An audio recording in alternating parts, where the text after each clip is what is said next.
What's going on, everybody? I'm Wayne G. This is the NFL Experts, and I am joined by Mark. What's going on, Mark? Same old, man. It's hump day, and it's the NFL Experts Day. What up, Wayno? Not much, man. Hey, I love Hump Day. It's just tomorrow's Thursday, which is almost like a Friday. Friday is like a do nothing at work kind of day. So I want to say, I hope my boss isn't watching. Um, Yeah, he's uh, hardly working. That's right. So, all right. So we've got some stuff to talk about. Obviously, we're going to jump into it. But before we do, we'd like to remind you guys to follow us on social media. We are gaining more and more followers every day. You should be one of them if you are not already. You can find us on social media at NFL Experts. That's plural. NFL Experts Pod. So you can find us on YouTube. You can find us on Twitter. You can find us on Instagram at NFL Experts Pod. You can see this show live. You can see cut ups from the show. NFL Experts Pod at Gmail. You can email us questions, concerns, whatever you got. And that's how you can follow us and be part of the show. Yes, punch that subscribe button. Follow us on the live stream, and if you don't see the live stream, check us out on Spotify. That's right. You can listen to the show on Spotify as well. I do have to bring up, I am wearing my Man Hour hoodie, which I have been wearing for 3 weeks in a row now. And it's funny that I'm wearing it because we've beaten them for 2 weeks in a row now in the pick'em. So initially, and this wasn't even our idea. It's one of our listeners here. I think John had mentioned you guys should go up against Man Hour and a pick'em, and Man Hour accepted the challenge. Like, you guys are going down. Well, we did not go down. We are not Frazier. We are Ali, and we have won 2 weeks in a row. So suck it, Man Hour. Yes, I love you guys, but suck it. And another big piece of news before we dive into everything is starting next week and pretty much carrying us right through April when the draft happens. We are going to be joined by Sully. That is Dan Sullivan. He is an NFL draft expert, and he will be breaking down different position groups with us each week. Then once the season's over, we start getting into like draft positions, what teams are going to pick where, what should they do. I'm sure we have tons of questions for him, not only about our favorite teams.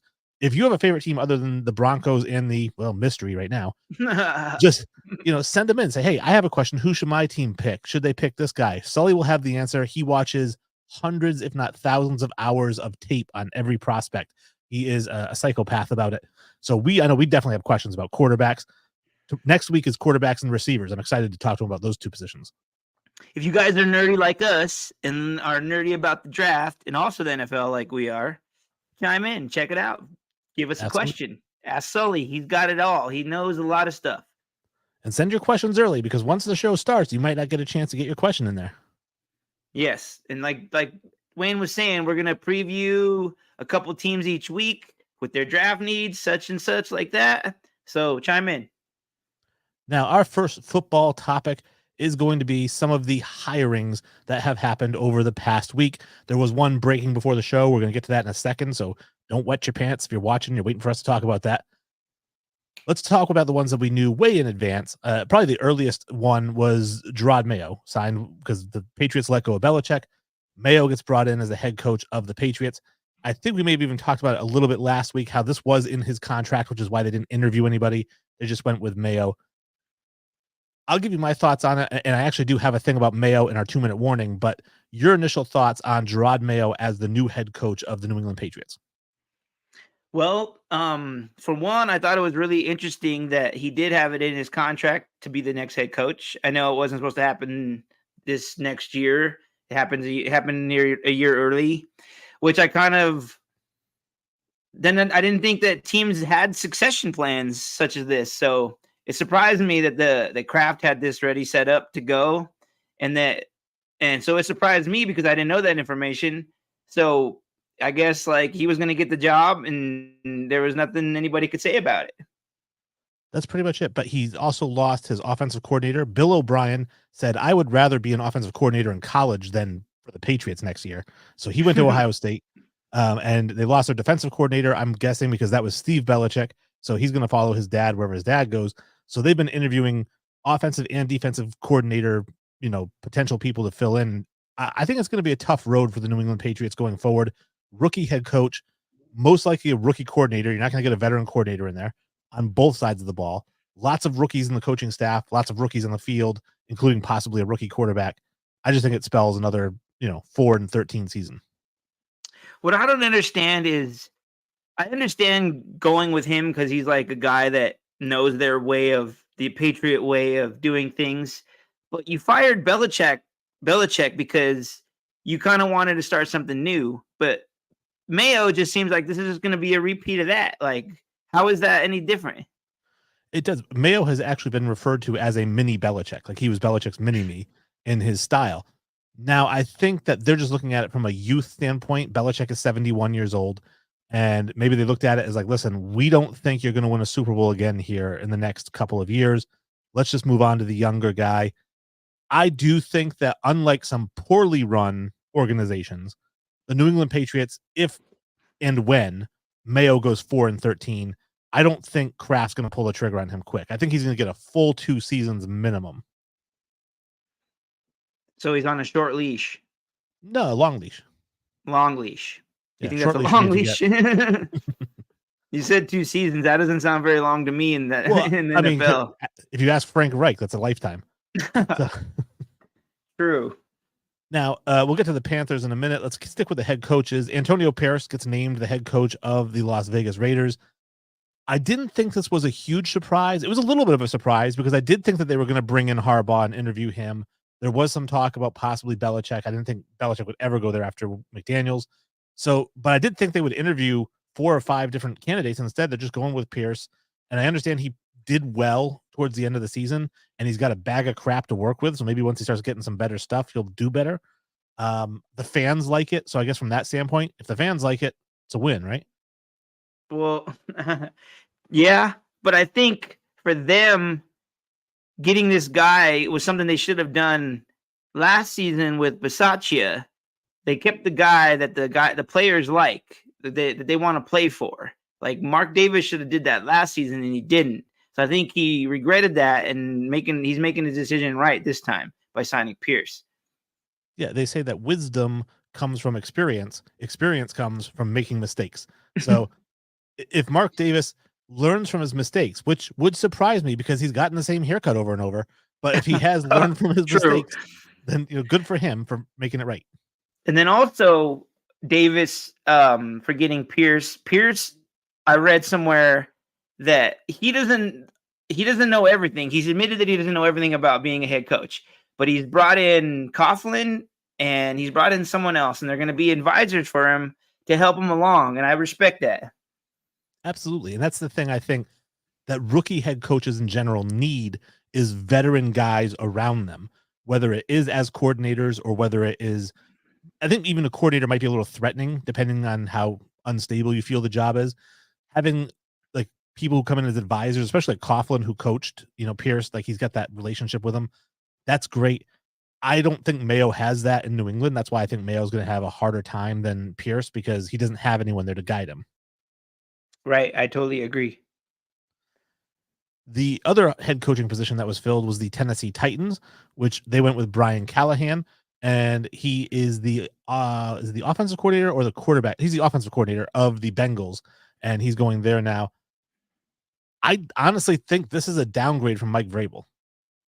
Yeah, I don't understand why he didn't get the job there. I thought for sure he was going to get a job by now with most of these candidates. So I'm surprised that they went with him, but in a way, maybe they're going with the route that most of these other teams are doing, like the young, hot coach coordinator that nobody maybe not know about, like how Sean McVay and Kyle Shanahan were at one time. So maybe that's what I kind of thought when I heard about this. Well, I have to ask this question because, again, if you're looking for an offensive mind, because, Vrabel was a defensive guy. If you're looking for an offensive mind, why go with a rookie offensive coach? You had a veteran defensive coach there. Why not get a veteran offensive coach? If I'm Tennessee, I would have been all over Eric Bieniemy, who has not been named the head coach of the Commanders yet. So I would have been like, Eric Bieniemy, come here and interview for the head job in Tennessee. At least talk to him. Somebody who has more experience than Callahan. Yeah, but like I was saying, they're going with that unknown hot rookie coordinator that they think can do well. Like I was saying, like Shanahan and newer ones like Zach Steven from the Bengals. Like I think that's kind of the new trend in the NFL. All right, I guess. Well, good luck to them. As for the people who make those decisions, the general managers, there were two general managers hired. One of them here we have is Dan Morgan with the Carolina Panthers. He had been an assistant GM with the Buffalo Bills. He worked closely with the GM in Carolina. He's now going to be the GM in Carolina. This one, again, surprised me because you fire the general manager and then you bring in somebody who worked for him, like you said, with the Belichick and the Mayo thing. Like, why wouldn't you go outside the organization to bring in a GM? Yeah, I don't know. Like it didn't make any sense to me either. It's just like you're just gonna swap teams. You're gonna go from one team to the other, like in the same division, with Tedesco. That didn't make any sense to me. Yeah, so that's the other one is the general manager from the Chargers goes to is it the Raiders? He's gonna be the Raiders general manager now. Raiders, yeah. Mm-hmm.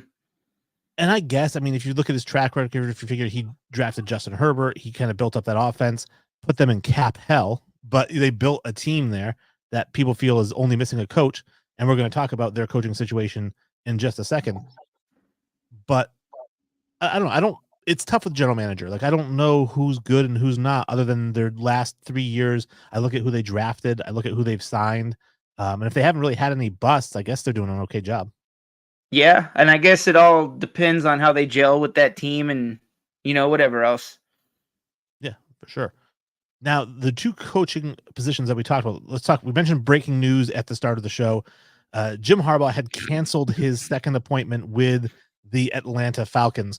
And we figured we knew what that meant. And then right before the show, Mark was reading that Adam Schefter announced that he is going to be the head coach of the LA Chargers. Yep, he's going to be the coach in my division. Another really good coach that we're going to have to deal with. He's got Justin Herbert, which is going to be really tough because now Herbert will finally have an offensive-minded coach that will drive him and to be better. So I like this move, but I don't like it. So just because I'm a Broncos fan, but it's good for them. I hope he turns that franchise around because they've been sad for a long time. Well, the only thing I didn't think it was super surprising because he'd been linked to this for some time now, since before even the college season ended. But the thing I did find it surprising is that the Chargers did not allow Kellen Moore to interview for the Bears head coaching job. And I'm thinking, why would you keep Kellen Moore there if you weren't going to make him the head coach? I didn't even know Kellen Moore was going to be a candidate in Chicago. I had no idea. Yeah, well, I know he was the candidate in LA as well. And so I thought that they wouldn't allow him to interview anywhere else because they wanted him as their head coach. So I wonder if now they let him go interview. I don't know if Harbaugh has anybody earmarked for his offensive coordinator, or I'm guessing they've interviewed already. And maybe this was something that was brought up. Like, listen, we want to keep Kellen Moore as the OC. Can you work with him as the head coach? And maybe he's like, yeah, that's fine. I like Kellen. I don't know. Harbaugh seems like he's one of those guys that's going to bring in his own guys. Like we were talking about before the show that Vic Fangio is parting ways with Miami defensive coordinator, and that he's probably going to pair up with Harbaugh wherever he goes. So I'm not sure. I feel like Harbaugh's going to bring in his own guy. And that would be funny because I also mentioned to you, so Fangio leaves Miami to go to LA, potentially. And potentially I read that Brandon Staley, former head coach of the Chargers, could go to Miami as the defensive coordinator. Now, I know that obviously as a Broncos fan, you're familiar with Fangio. Who do you think gets the better deal? Fangio as the DC in LA or Staley as the DC in Miami? Mm-hmm. I don't know. I think Fangio, because I think Fangio is a better defensive coordinator. Okay. That's right. And he's worked with Harbaugh before, so there won't be any. He's worked with Harbaugh, and like a lot of people copycat his defensive scheme, so that's got to mean something. So with Harbaugh off the table, the question is, what are the Atlanta Falcons going to do? What is Bill Belichick going to do? This is the shoe I've been waiting to drop for weeks now. And it looks like I'm going to be waiting a few more weeks because the Atlanta Falcons are hell-bent on interviewing anybody in that state to be the head coach. And they're going to give them 2 to 3 interviews each until they figure out who they want. I don't know about you. This makes no sense. Usually you have it narrowed down to 3 or 4 candidates. They're interviewing 15 candidates. This just kind of makes me think they don't know what they're doing. Like, you had Belichick in your office. You interviewed him twice. I thought, like you, I thought he was going to be the guy. I thought they were going to hire him. He's going to try to change that franchise around, possibly bring in Kirk Cousins because there's rumors about that. Yeah, so like you said, they're interviewing literally anybody that has any kind of football coaching experience. Come on in. We're going to interview. We're the Atlanta Falcons. We're going to turn over every stone. But like to me, that just means you don't know what you're doing. If you really know what you're doing, you know who you want, you know what you're gonna do when you fire the person going forward, and it doesn't seem like they're doing that. So I feel like Belichick is the best candidate, and they should have hired him. Now, I mentioned to you off before we started recording that the Falcons allegedly Arthur Blank wants Belichick. He's the guy, but the front office, which is McKay and his cronies, do not want Belichick. And a lot of it, I think, has to do with insecurity of Bill coming in and starting to run some of the operations. Remember, I mentioned McKay last episode, and I told you that Belichick, I think it works both ways. I think they don't really want to deal with Belichick's weird stuff, and Belichick doesn't want to deal with the middleman, so maybe they're at an impasse. Maybe they are. And I'm wondering, I mentioned this to you. I said, if I'm Arthur Blank, I just pull the trigger. It's his team. He can do whatever he wants. He doesn't answer to shareholders or anybody. However, I know that Rich McKay is his longtime friend. He's been his right-hand man since he bought the team. But again, if I'm Arthur Blank and I think Bill Belichick is the difference between me winning a Super Bowl and not winning a Super Bowl, I'm kind of choosing his side. Yeah, but can we admit here that like Rich McKay's got like one of the best jobs in football? He's like the right hand ear of Arthur Blank, tells him what to do football wise. But then if they do something really bad, he's not blamed for anything. Like, but he gets paid millions and millions of dollars to do this job. Like, I think it's probably the best job in the NFL. But I'm like you. If I was owner and I wanted Belichick, I'd be like, sorry, Rich, I don't care what you say. You're gonna have to deal with Bill. He's gonna help this team turn around, help us get a Super Bowl because that's what I want. And tough titties, And I had said I was outside shoveling earlier, and I was explaining to my wife, why the Falcons might not want Bill Belichick, and it's not just personalities. I also think it has to do with what their vision for the team is versus what his vision for his future is. I think we have to agree that whatever team brings in Bill Belichick, it's a 2-year deal, period. He's coming in for 2 years, breaking the record, hopefully getting you a Super Bowl, and then he's out, and then you got to do a whole new coaching search all over again, right? So that could be part of the, the thing. I don't want to do that. Like, I don't want to bring in a guy for 2 years, then have to get another head coach 2 years from now. But if you're hoisting a Lombardi trophy within that 2 years, isn't it worth it? I think so, but maybe some owners don't think so. Maybe they want something for the long run, and he's not there. He's not going to be there for the long run.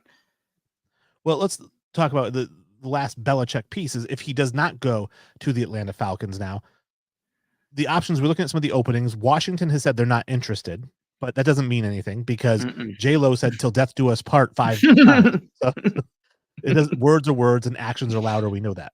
So Washington could be a contender. Seattle, I think, is still a good fit for him, although it does make sense to move on from Pete Carroll, who's 71 and a defensive coach, to another 71-year-old defensive coach. It just doesn't make any sense there. And then looking at some of the teams that don't have openings yet, obviously, the Eagles have always been rumored. I don't like the idea, but that's been brought up. The Cowboys have been brought up. And then the one I read recently, and I mentioned this to you, was the Buffalo Bills firing McDermott and bringing Bill Belichick and, Josh McDaniels in to be the head coach. And I said that team is built right now to win a Super Bowl, and all they are missing is a Bill Belichick coach. Like, I'm with you on that one. I think that one makes the most sense because I think McDermott's he did his job there. He turned the team around, brought them back to being relevant again, turned their defense around again. And I think that they need someone like Bill to come in and maybe get them over that hump that they can't get over and beat Mahomes with his defensive mind and all their talent that they have. And then, like I was saying off air, that he could stick it to New England twice a year. And like you said, like he can go to Miami and possibly win the record there. That would be insane. That'd be great. And it's a perfect fit. I do think McDermott showed a little bit this year that he doesn't know what he's doing, in the sense that, you replace your offensive coordinator, you start talking about how you're going to call plays for the defense. I mean, this reeks of not knowing or disorganization within the organization. So you look at Bill Belichick. Bill Belichick has never called the plays for the New England Patriots. He tells his defensive coordinator what to do, how to do his job. And every defensive coordinator he's had, whether it's Brian Flores or Matt Patricia or Romeo Crennel or even Steve Belichick, he's had a top 10 defense every year as the coach of the Patriots for the last 20 years. Like that's how you coach defense. You leave it up to the defensive coaches. I think you bring him into Buffalo. You don't need to worry about who's calling the plays and different coordinator. You bring him in and Josh at offensive coordinator, done deal. That's a 14-3 team. And I think partly too that would make it a really good deal is that Bill. I think the one thing that Bill's missing is a quarterback, and if he's going to get one of the best in the league next to Mahomes, Josh Allen, and I think that's what he needs. And he, like you said, he's going to bring a top 10 defense, and he's going to get him over that hump. I can see that. But I don't see the Bills doing that, man. We'll see how that plays out. That is our coaching, our personnel talk for the episode. We got some games to talk about because this past weekend there was some football played.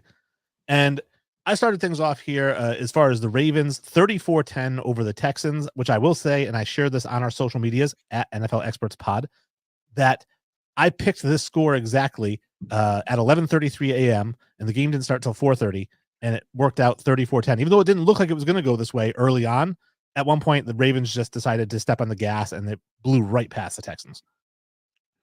Yep, you are a Swami there, Wayno. You guessed it right. But let's talk about some of the details of the game.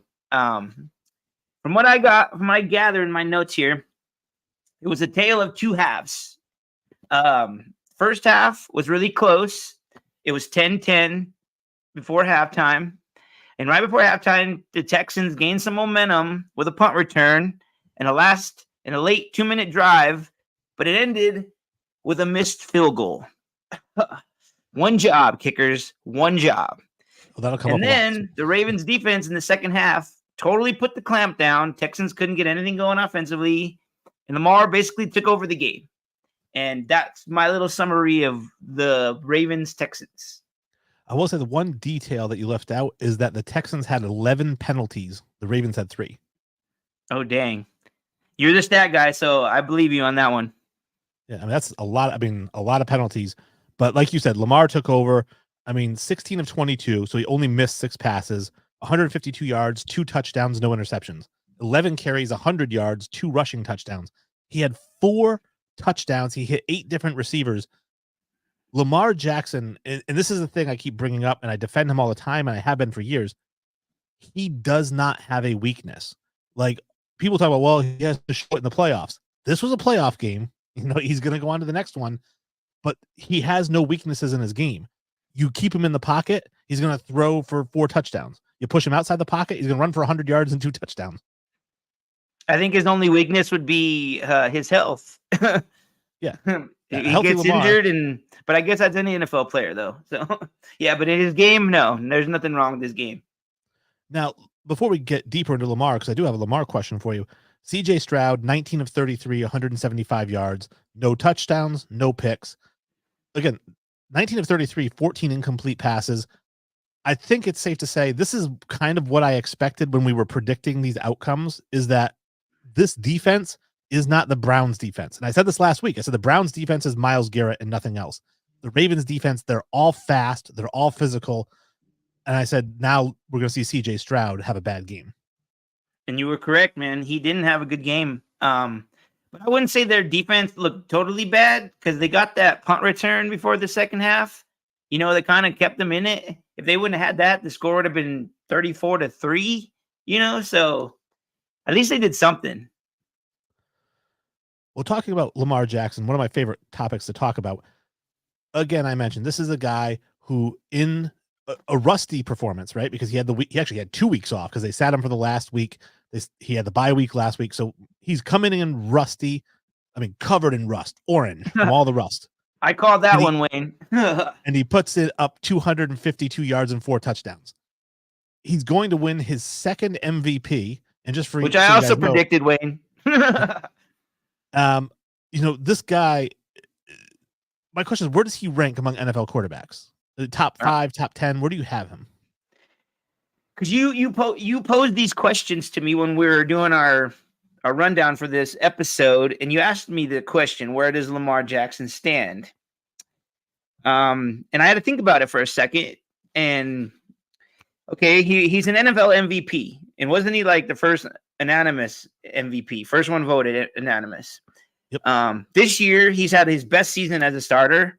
He led his team to be the number 1 seed, best record in the NFL. He's on the verge, like you said, winning his second MVP, which I predicted. And then he has the possibility of taking the Ravens to the Super Bowl, something that he's been really wanting to do since he got drafted. If anybody remembers on draft night when he got drafted, like when he got his little post interview, he said the only thing he wants to do is go to a Super Bowl. And when I remember hearing that, I remember thinking that I had nothing but respect for him saying that, because like that takes a lot of guts to say I'm gonna say this and I'm gonna do this. So I respected that. And then this year, he's finally got a complete team to help him do that. So I think this could be his year, man. Well, the biggest, it's a nice dance around the question because you never gave me a ranking on that. I'll hold you to it in a second. But yeah, so I think the big change was the offensive coordinator, because I've been saying for years, people call Lamar Jackson a running back because they don't watch the games and they don't know football. Lamar Jackson wasn't going one read and then taking off. He was running that RPO and he was doing the run plays were scripted for him. And I kept saying Baltimore is misusing Lamar Jackson, because when you watch him throw, he's got a very good arm, way above average. He throws a tight spiral. He's accurate. He doesn't turn the ball over. He's got one of the best touchdown to turnover completion in NFL history. And I'm like, he just needs an offense. And that's so go get a new offensive coordinator, put 3 wide receivers around him, a running back who actually runs the ball so he doesn't have to. He can if he has to, but he tries not to. And he kills people from the pocket.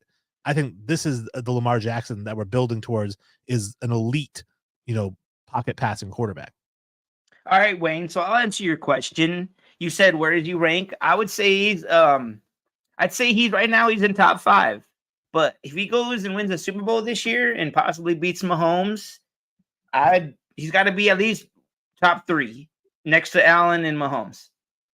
So I was just going to say I have him 3rd behind Mahomes and Allen. I think Mahomes and Allen are your top 2 quarterbacks in the league. And then I think it's Lamar Jackson at number 3, just based on the last 2 seasons, because it's all about what have you done lately. I don't care what somebody did 4 years ago. Hey, 5 years ago, he was offensive player of the year. Shut up. All I care about is what you've done the last 2 years. And looking over it, my top 5, I went Mahomes, Allen, Lamar, Brock Purdy at 4, Jared Goff at 5, Joe Burrow falls to 6. No, I'm not. I'm putting Burrow still up there, man. You don't think very highly of Joe Cool, man. I do, and I think he's higher than that. I agree with your first 3 rankings: Mahomes, Allen, Lamar, and then Burrow. Well, you know what Burrow is really good at, more than any of the other guys on this list? Getting hurt. What's that? Being injured? Being injured. Yeah. Yeah, how did I know you're going to say that way? He's played 4 seasons. 2 of them have ended early. Every other year, he's going to miss half the season. So the number 1 ability in a quarterback, and we've mentioned this, is not a cannon arm and it's not speed. The number 1 ability a quarterback has is availability. And everybody on my list is more available than Joe Burrow. Wait, I can't argue with that. You're right about that. But I think he's got a lot of talent, man. And I think at some point these injuries are going to stop and he's going to kill it, because he already has. He's shown it. Well, the thing that surprised me when I was putting together my list, and like I said, I have Jared Goff as the 5th best quarterback in the NFL. Yeah, you have Purdy ranked pretty high too. I wouldn't put Purdy in the top 5. Well, I mean, 69% completion and 44 to 15 touchdown to interception ratio. I mean, it's tough to argue against that. Yeah, like I said, I don't think I think he's a top 10 quarterback. I don't think he's in the top 5. Well, since obviously the statistics say he is, what is saying to you that is not, other than I don't know, dude. Watching that game, he didn't impress me, man. Like this whole playoffs, and then he's had some games that he didn't play really well when he didn't have all of his weapons. Like when he didn't have Deebo Samuel for a couple games, he struggled.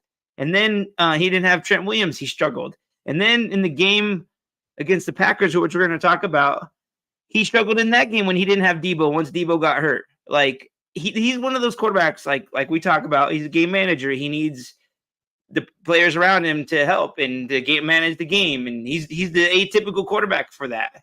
And one of my points is, when we're gonna get into it, is that he needs all of his players to be a good quarterback. And I think it's funny. I don't like the take away their weapons argument, and I'll tell you why. You take away their weapons, none of these guys are good quarterbacks. So that's kind of how I look at it, in the sense that, let's take a look at Josh Allen. What was he before Diggs showed up? He was a 59% completion quarterback. And then Diggs shows up and he starts completing 67, 68%. But Allen still doesn't have enough weapons, I'll mention. But yes, I agree with you on that point. But my rebuttal to that would be is the great quarterbacks find ways to overcome stuff like this. I don't know about that. I mean, Tom Brady couldn't overcome it. He's the greatest of all time. Say that again? I said Tom Brady couldn't overcome it at the end of his career in New England, and he's the greatest quarterback of all time. And so you're saying that the Patriots didn't have any weapons? I'm saying they had at that time? Gronk, and then a bunch of stuff, pieces. I don't know. We'll have to agree to disagree there, Wayne. Okay, that's fine. So anyways, Lamar Jackson, third best quarterback in the league. That's from an NFL expert. We now have to move You always on. Take that stab at me when you disagree with me. We're the experts, man. I know. I rely on you for my backup takes. All right, so so we have the Chiefs and the Bills, and the Chiefs beat the Bills 27-24. This was one of the ones that we got wrong, because I had the Bills winning this game. We both picked Buffalo, dude. Yeah. Just to kind of talk about, I mean, obviously the elephant in the room is wide right again. Yeah. Got it. Okay, so I mentioned this when we were talking about all our content for this episode, and I'm just gonna say it, dude. The Bills are cursed. I think they're cursed. They go to 4 Super Bowls, lose them all, and then they get Josh Allen, this amazing quarterback, and he still can't win he can't get over the hump to get to the Super Bowl. Man, that's a curse. It's a tough out, and not only the wide right, which is definitely a curse type of thing. The Bills had more rushing yards. They had 182 yards rushing against this stout, defense in Kansas City. Josh Allen had 186 yards passing, 72 rushing, 3 total touchdowns, no turnovers. The Bills essentially played perfect football and still lost. Yes, because it's Patrick, I'm not going to say it, freaking Mahomes. The guy is absolutely amazing, and he comes through when you don't think he's going to come through, and he does. It's amazing to watch.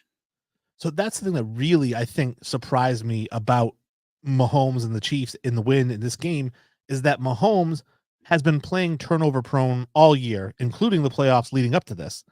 And I said, you can't do that against Buffalo, because Josh Allen does not turn the ball over in the playoffs. And he's got 21 passing touchdowns to 4 interceptions career in the playoffs. So you turn the ball over against the Bills, you're going to lose. They turned the ball over once. The Bills didn't turn it over at all. And the friggin' Chiefs still won the game. But you know what? One thing I have to mention, the turning point in the game, I think, is when Buffalo tried to run that fake punt with 4th and 5. That totally changed. It was like the turning point of the game. It changed the game because it basically gave Kansas City an extra possession. Luckily for the Bills, they only went down and only scored a field goal. So it hurt them, but it didn't hurt them that much. But still, I think that's what gave the Chiefs momentum, and that's what turned their game around in the second half. I like that you say that the 3 points didn't hurt them that much, and they won by 3 points. So it kind of was a game-winning field goal. Okay, well, maybe it did. I guess I didn't think about that, Wayne. You know me, I don't follow the spreads or the scores. I just watch the games, and that field goal hurt them. And I know that McDermott's going to probably take crap for that play. The announcers explained it. Well, the announcers explained it perfectly, which was that the Chiefs only had 10 guys on the field. You had 8 guys blocking against 6 rushers. So the idea was, hey, we're going to get a first down easy. We only need 5 yards. But somebody didn't block very well. That, and then you give the ball to Hamlin, and then he kind of just dances for a minute, and then he runs. It's like, dude, on a fake punt like that, you got to just go. He resisted a little, and that's why they stopped him. Well, that's why those punt protectors aren't supposed to be safeties. They're supposed to be fullbacks and running backs, so that they know what to do when they get the ball. Right. It shouldn't have been Hamlin. It should have been someone else. Maybe they threw in Hamlin because they want him to win comeback player of the year and they want him to do something special. I don't know, dude. I don't know. That was a big play. The other play I disagreed with in this game was the play where the Chiefs fumbled the ball through the end zone, and then the Bills got the ball back from the touchback. Even though I was rooting for the Bills to win, I did not like them overturning this play because I honestly did not think there was concrete evidence that they got it wrong on the call. It was a close call. And I think in those close calls, you're supposed to stick with whatever you called initially. Well, what's the rule is they say that if there's any doubt, throw the flag. And I'm going to disagree with you again tonight, Wayne. And I think it was a touchback. But the question I want to ask you is, what's your thoughts about everybody in a huss about it that they want to get rid of the touchback? It's an interesting rule. I understand why they want to get rid of it, because you lose the ball in a fumble anywhere else on the field, you get it back there if you recover it, or if it goes out of bounds. Right? If it goes out of bounds, you retain possession as long as it's not fourth down, wherever the ball went out of bounds, or wherever you lost it. So they're thinking in this case, though, you lose it, it goes out of bounds. Instead of retaining possession back at the 2-yard line again, then you lose the ball completely. It goes to the other team. So that doesn't make any sense. And I understand that argument for it. But I'm also like, the reason the rule is there is to keep people from intentionally fumbling forwards, into the end zone or out of bounds or whatnot. So for me, this has been the rule for 50 years or whatever it is. And now it's a problem. All of a sudden it's a problem now. Nobody complained about it when Leon Lett had the ball knocked out of his hand through the end zone in the Super Bowl. Now they're complaining about it.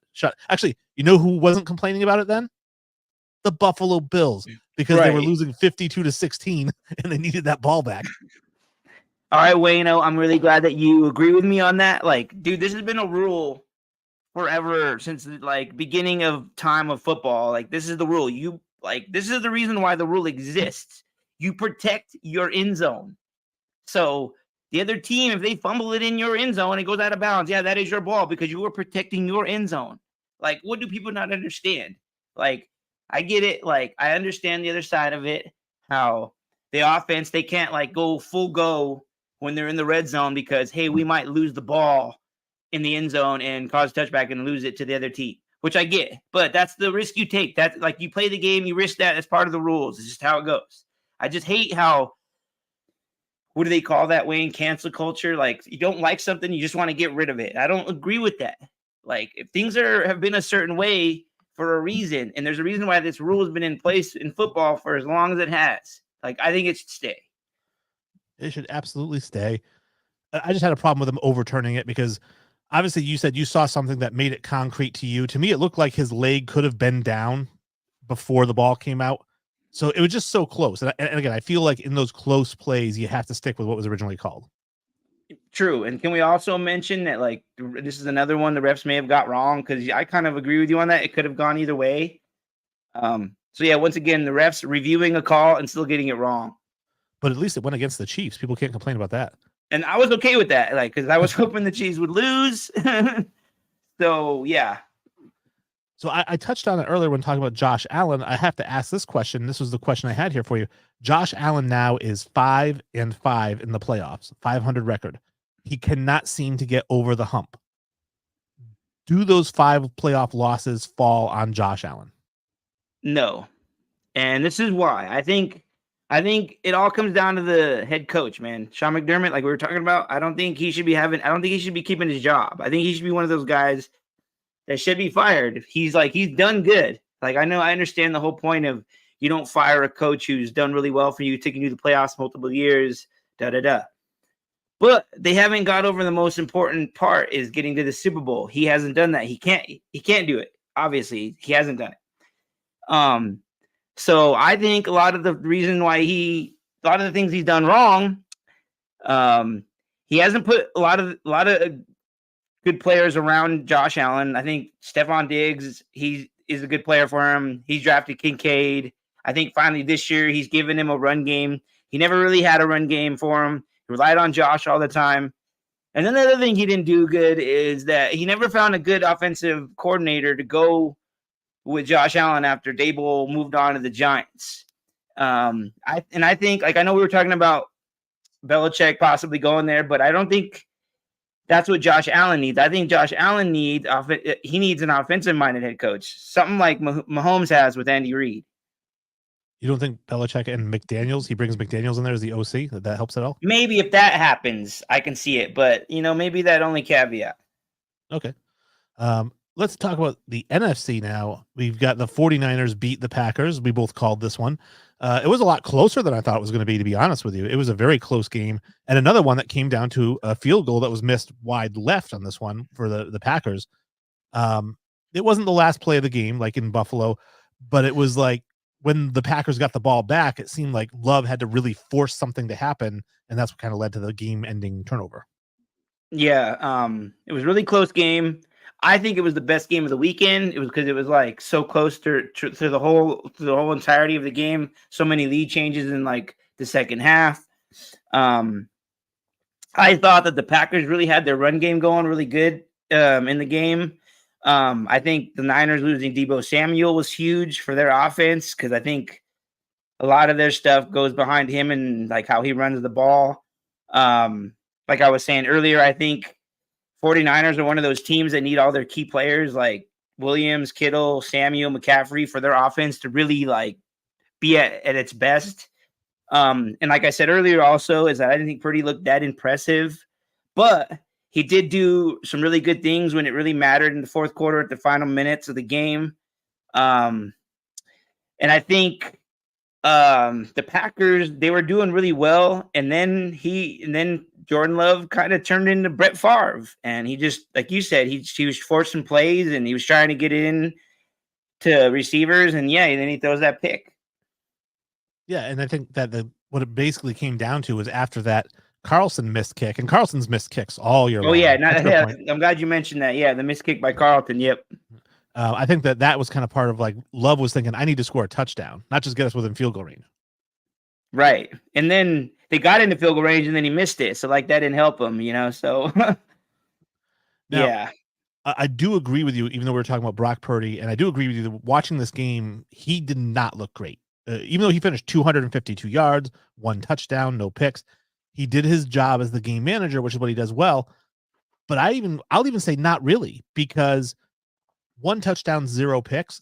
Watching this game, he could have had 4 picks. Like he threw some really bad passes that were dropped by defenders or that a defender just missed.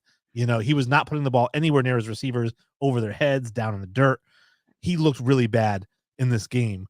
He's going to have to be better in the NFC Championship. I have this theory, Wayne, that at the beginning of the game, Purdy was going to wear a glove because it was raining, and they were saying that he doesn't throw the ball very well, like when his hands are wet. So that's why he was going to wear a glove. And then he decided, like right before the game, I'm not going to wear a glove. And I think that kind of showed in some of his throws that he wasn't used to it being so rainy on his hands throwing the ball. He didn't have a glove on. I think that might have hurt him. I think maybe his stubbornness of not wearing the glove could have hurt him. No, I agree. And I think that's the kind of thing you think you would have practiced if you were considering it. If you knew the weather ahead of time, you might say, hey, guys, let's get some reps in here with me with a glove just to see how it feels before making that decision. Obviously, we know Teddy Bridgewater. We call him Teddy Two Gloves, right? Because he wears the 2 gloves in each hand. Some guys just do well. Brady wore gloves the end of his career in cold weather and rainy weather. It works for some guys. I just think that that's a really, if you're not good in wet weather, then you got to try something. I'm not going to give him an excuse that some of those passes were really bad. I've defended him when he makes good throws. So like anybody, I'm going to criticize him on those bad throws. And like I said, 252, 1-0. It could have easily been, 225, 1-3. Yeah, I agree with you on that. He could have threw more picks because there was a lot of bad throws. And I kept thinking, I was like, man, I bet you it's because he's not wearing a glove and he doesn't have that good grip on the ball. So the ball is just slipping out of his hand every time he throws it. So, yeah. I did ask, my question for this game was, I said, what is the one thing that the Packers need to go from where they are now to a Super Bowl? Because I love what I saw from Jordan Love at the end of the season and in the playoffs, and I would totally give him a max contract, make him the highest paid quarterback in the league if I'm them. But they need something. They were missing something in this game. I'm asking you, what is the one thing that you put on this team and they get past the 49ers and into the Super Bowl? I don't know. Like when you brought up this question to me, I had to think about it. I was like, what do they really need? Um, and I was like, they have a really good young nucleus of players. They have an aspiring young quarterback, like you said, Jordan Love. I would pay him too. He's had a really good season. He had a better first starting season than Rodgers, like I've mentioned before. They have a really good, innovative head coach in LaFleur.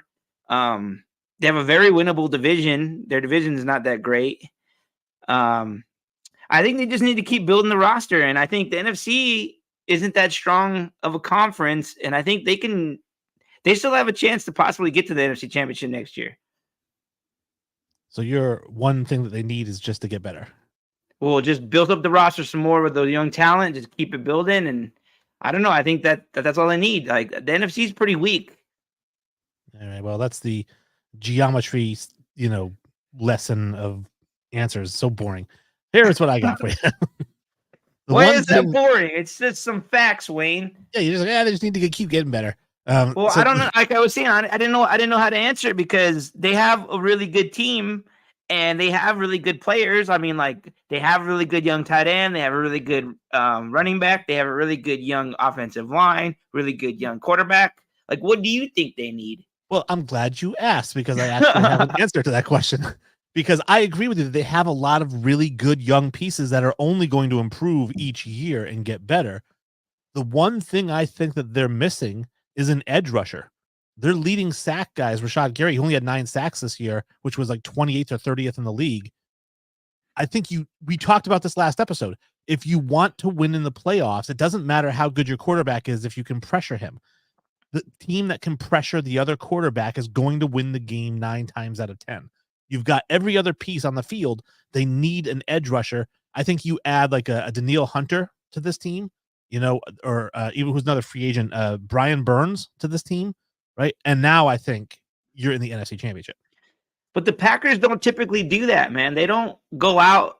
They're a team that's notorious for not going out and paying players in free agency. Like they don't ever do it very often. It's very rare. Like Reggie White was one of the rare ones that they did it with, and they've kind of done it recently with some players, but not like big target, big salary players. They don't go after those guys.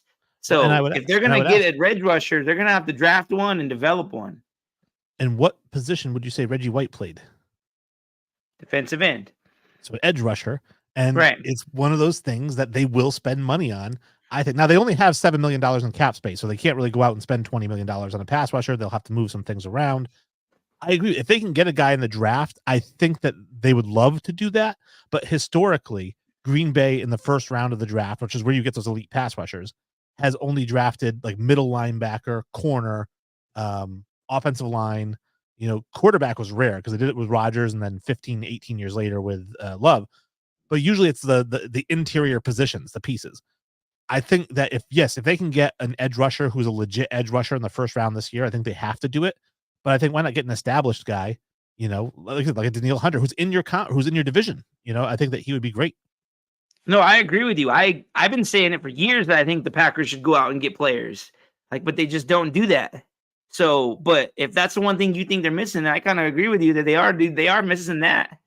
So why not go out and get a guy that can help you and draft a guy that can develop? The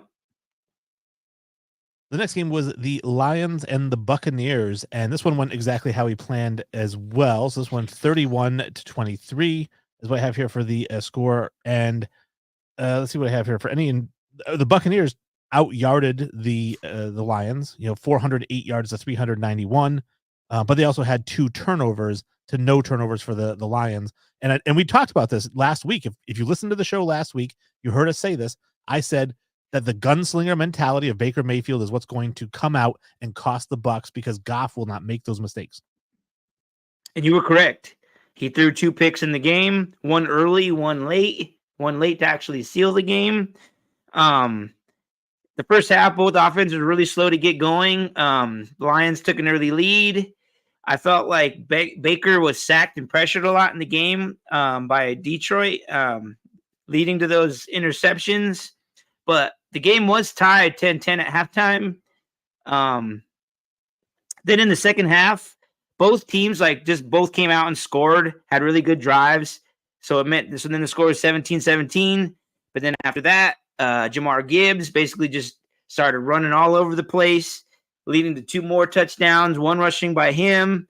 And then, like I was saying, Baker he was trying to lead a fourth quarter drive, and he throws a pick to basically seal the game.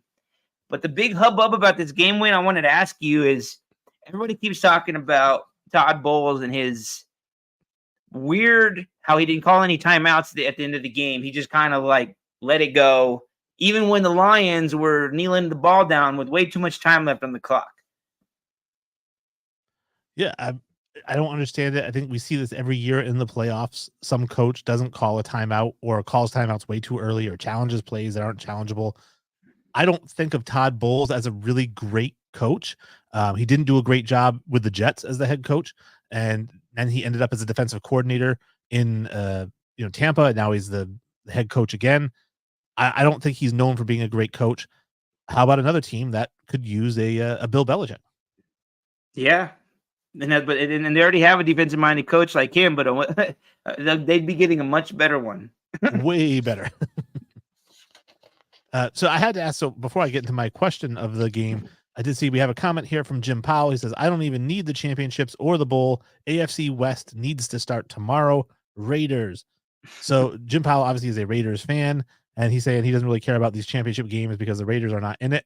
He's like, let's start next season already. Let's clean slate. But it is the Raiders, and they're going to do Raider things. Sorry, Jim. I did have that. So you mentioned, or I mentioned actually with this team. So the question I had for you with this game was about the Buccaneers. I said, what is the Buccaneers window? And I asked that question because Baker's 29, Evans is 31, Godwin's 28, Vita Vea's 29, Levante David's 34, Shaq Barrett's 32. What is the window right now for the Buccaneers to win a Super Bowl? Well, I think you just said it, Wayne. It's right now, but that depends on a few things. It depends on if they re-sign Mayfield and give him a contract extension, re-sign Evans, and their other key free agents, like you said, on defense. Also, I read that they have $40 million in cap space to build the roster, so that could get you some guys in free agency. And like I said before, they have a very, very terrible division that they could win. So I think when you brought up this question, I think the window is now if they can re-sign those players. Well, even if they re-sign those players, I put a window as 2 years. I mean, you re-sign Baker, you re-sign Evans, there's still 30, right? I mean, they have 2 years to win a Super Bowl and it's done.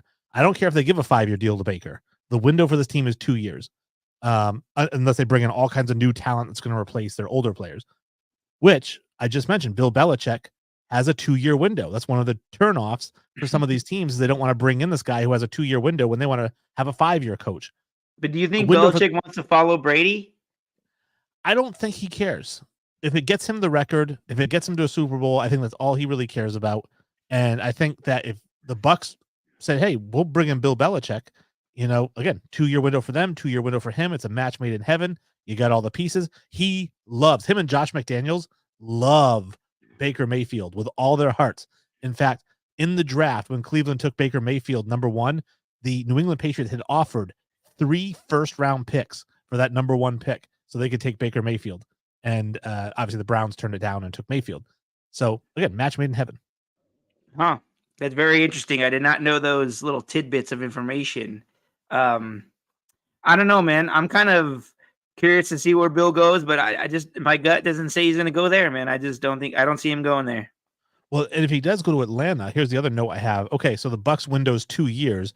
Bill's doing a 2-year thing in Atlanta in the same division as the Bucs.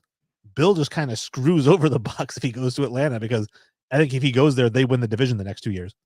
I think Bill ultimately ends up in Atlanta. I think they just got to get through all these dumbass interviews, and hopefully they'll make the right decision and hire him. All right. AFC Championship game is between the Ravens and the Chiefs. This is the game, man. This is Lamar Jackson is now going up against Patrick Mahomes for a ticket to the Super Bowl. He wins this. He's kind of establishing himself as the alpha dog. And I'm curious. I know Aaron Jones. I'm sorry, I have that cards flipped. Here we go. The Chiefs gave up 72 rushing yards to Josh Allen. Now they're going to face Lamar Jackson, who ran for 100 last week. I think that could be a problem for them. I don't trust the Chiefs' offensive weapons against this Ravens defense. We saw what the Ravens just did to the Texans. I know that Mahomes is much better than CJ Stroud, but I think that this Ravens defense can shut down Kansas City. Dude, I gotta agree with everything you said. Like, but I have to, after watching the games and doing my notes for the podcast, and after just watching the games, dude, it's really hard for me to bet against Mahomes, man. Like, the guy is phenomenal. He always finds a way. Like I said, I think the Ravens have really good defense. I think Lamar is going to be really hard to stop, but I think Mahomes is just going to find a way, man. After watching that game against the Bills, I'm just like, man, how does he do it every time? He just figures it out. And I think I really want Ravens to go to the Super Bowl and Lamar to win the Super Bowl, but I think Mahomes is going to find a way. So I think we're going to end up disagreeing on a potential score here because I don't have a ton of notes. Like I said, my notes were basically Lamar versus Josh Allen and how they did against the Chiefs. The Chiefs still don't have any weapons. I don't think that the Bills defense was good enough to exploit that. I think that's why Mahomes looks so good, because that Bills defense was a mess being called by Sean McDermott. Now you've got the Ravens defense. This is a legit defense. This is what is going to happen to Patrick Mahomes. He's going to become mortal, and Lamar Jackson is going to take the reign, put on the big S on his chest, and he's going to win this game. I'm actually predicting a score for this one. I'm thinking the Ravens win this one. All right, I'm going to Lamar Jackson's going to have 2 passing touchdowns and a rushing touchdown. So that's 3. One other touchdown for somebody else is 28. Say field goals. I'm going to go 34-20. I'm going to go, I don't even know the spread. I don't follow the spreads. I'm going to go 31-34 Chiefs. 3-point game. Well, Justin Tucker's not missing the game winner. We know that. And Butker's not going to miss it either, I don't think. It could come down to field goals again. So we just went from the crappy kickers to now we have probably the 2 best kickers in the NFL facing off against each other. Yeah, and like I said, it could come down to that, dude. It really could. Wouldn't it be crazy if it was like 21-18, 7 field goals to 6? Let's not hope for that. That's going to be a boring game, man. I don't know. There's a lot of pressure on each one of those kicks. True, but I mean, I want to see some touchdowns, man. The NFC Championship game is between the Lions and the 49ers. And I'll let you go before I give you my notes. What are you thinking on this game after last week? Like I said multiple times, I didn't think Purdy looked that impressive. And I also heard that Samuel might not be playing this week. He didn't participate in practice, but that doesn't necessarily mean anything. That means that he could possibly just be resting. Because I feel like they need him, man. Like, he's the big piece of their offense. He kind of gets their run game going with McCaffrey. And I feel like their run game is like what gets that whole machine going. And if they can't really get that going, but he didn't. But Purdy did impress me in that fourth quarter. So I really hope that I see that Purdy show up, because I'd really hate for him to have another struggling game, because I don't think Goff's going to struggle. Goff's offensive line is really, really good. He's going to have lots of time to throw. He has really good running backs. I think that's going to be the factor. I'm going with Lions in this one. Okay, well, I'm going to surprise you because all of my notes favor the Lions, because San Francisco was just gouged for 108 yards by Aaron Jones, and Jahmyr Gibbs just averaged 9 yards a carry in the last round. He looks really good. He's going to be almost impossible for them to stop. I say you have 2 game managers in this game with Goff and with Purdy. Both of them have great running backs with McCaffrey and Gibbs. So it's going to come down to who is going to make the mistake that costs the game. At the end of this game, somebody's going to have 1 turnover and somebody's going to have none. And that's going to be the deciding factor in the game. Now, I feel like the best touchdown to interception ratio in the NFL over the last 2 years, when I was doing this research, is Jared Goff. 3 touchdowns to 1 pick. He's number 1 over the last 2 years. He doesn't turn the ball over. He's smart. He's the quintessential game manager, although Purdy also is the picture of a game manager. He doesn't have Debo, or he may not have Debo, like you said. All signs point to the Lions. I'm taking the 49ers 24-17. You got me there, Wings. I seriously thought you were gonna pick the Lions with me. I was like, no way he's picking my team with me. Nuh-uh. Nope. All right, so we disagreed this week, Wayne. So we might not be winning the pick'ems this week against Man Hour. I think it's tough with only 2 games too. I figure that one out. It's very tough. But yeah, I think the 49ers win this one, even though I would like to see the Lions win for 2 reasons. One, obviously to get to the Super Bowl is a big deal for them. And 2, I think it's easier for Lamar to beat them.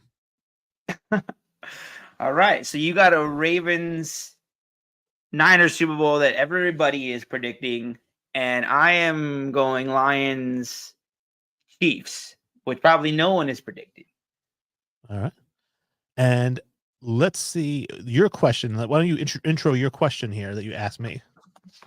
So every week, me and Wayne are always coming up with different topics and ideas of what we're going to talk about. And I'm a nerd, like I mentioned earlier in the show, and I listen to all the football shows. And I'll admit, I guess I'm not admitting. Sometimes I may have take some ideas from other shows, but then I take them and turn them into my own.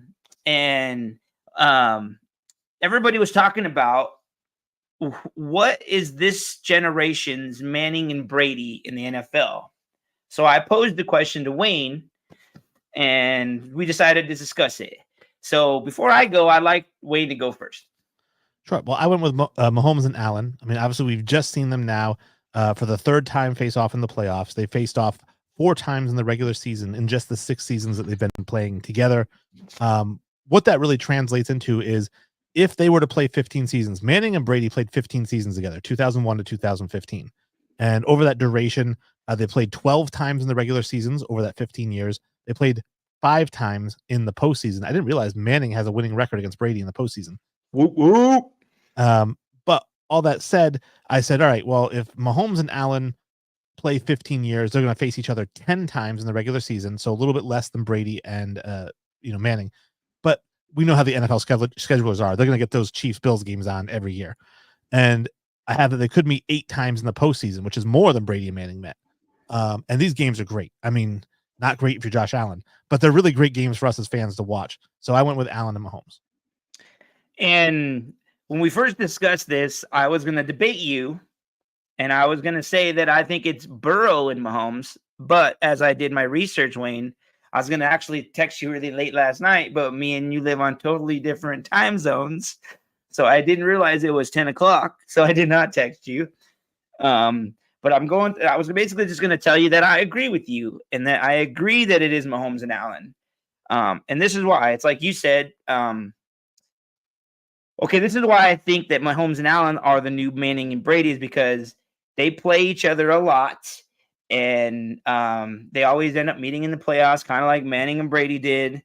And I think, like you said, they're always going to get those games on TV because they're really good games. Usually, it's like always a fucking battle. Sorry for my cursing. But yeah, so after breaking it all down, I had to agree with you. It's going to be Mahomes and Allen just because the games are so epic. It's always going to be one or the other in the Super Bowl, even though we haven't seen Allen. So that's going to be my one argument to this, to me picking Allen and Mahomes. And the whole reason why I want to say Mahomes and Burrow is because actually Burrow's actually made it to the Super Bowl. Allen hasn't. So he actually prevented Mahomes from going to a Super Bowl. Allen hasn't even beat him in a playoff game. So that would be my only argument of why I would think it would be Burrow, Mahomes. But I agree with you. It's Mahomes and Allen. So when you had told me Burrow and Mahomes, obviously I did my research to debate you on that topic. And really what it came down to, I had 2 points as to why it wasn't going to be Burrow. Point number 1 is that if he plays the next 15 seasons, that means he's going to get injured in 7.5 of them halfway through the season. So he's not going to play a full 15 seasons versus Josh Allen, who has been durable and will play all 15 seasons. That's number 1. Number 2, playoff, right? We talk about these teams facing each other in the playoffs. Those are the epic battles. Josh Allen to make the playoffs. We know the Chiefs are always going to make the playoffs.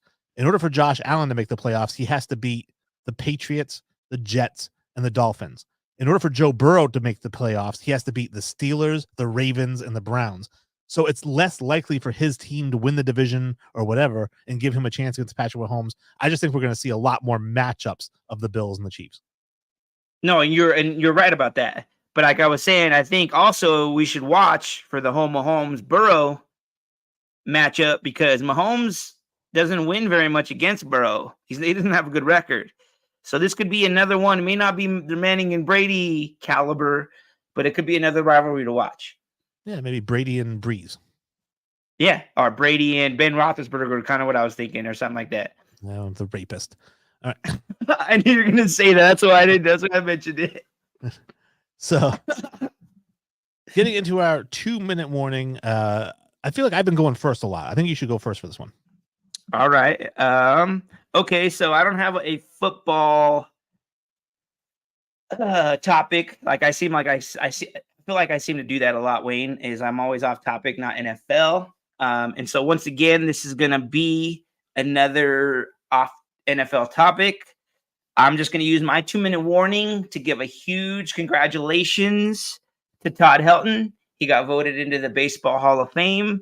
The Rockies, my baseball team in my hometown, doesn't have a lot of ever good things to say about it. So finally, I have something good to say about my team. And then we have another Hall of Famer in Cooperstown.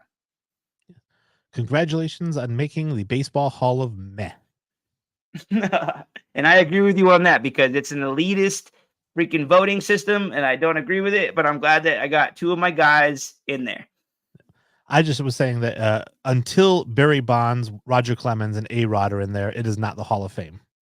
And I agree with you. I was talking to a coworker today, kind of giving her the whole spiel about how they're not in the Hall of Fame and how these riders are the ones that decide, and they don't want to do it because of steroids. But even though these were great players, the whole thing. And yeah, I agree with you, Wayne. And I have to point out, and I love pointing this out, Ken Griffey Jr. is in the Hall of Fame. He has as many positive tests as Barry Bonds. Yeah, like I said, I agree with you, man. So anyways, yes. So congratulations to Todd. I always like Todd Helton. Stand up, seemed like a class guy. You got to root for the Rockies. I mean, anywhere that if you have an ERA under 7, you're an ace on that team. Yeah. Like I was saying, dude, I don't have a lot of good things to say about them, but I finally have something good to say. So yes, congratulations, Todd. You know what I will say? I'm going to say actually something baseball somewhat related to the Rockies. Remember when the All-Star game was in Colorado? This was, I don't know what. In 97? Yeah, like 20 years ago or so. This might have been one of the most disappointing home run derbies ever to me because I thought with the thin air, Mark McGwire was going to have a 700-foot home run. And I think he got bounced in the first round after hitting like 3 home runs. He did, and Ken Griffey Jr. won that game, dude. I was at the home run derby. I was at that event, and it was amazing to watch. So yeah, I was just disappointed with McGwire. But then I think we saw in 99 or 2000, we saw it at Fenway, and McGwire hitting those bombs over the lights in left field. That was amazing. Yeah, so I'm glad that we agree on the whole Bonds thing. Yeah, absolutely. For my 2-minute warning, I have to bring this up.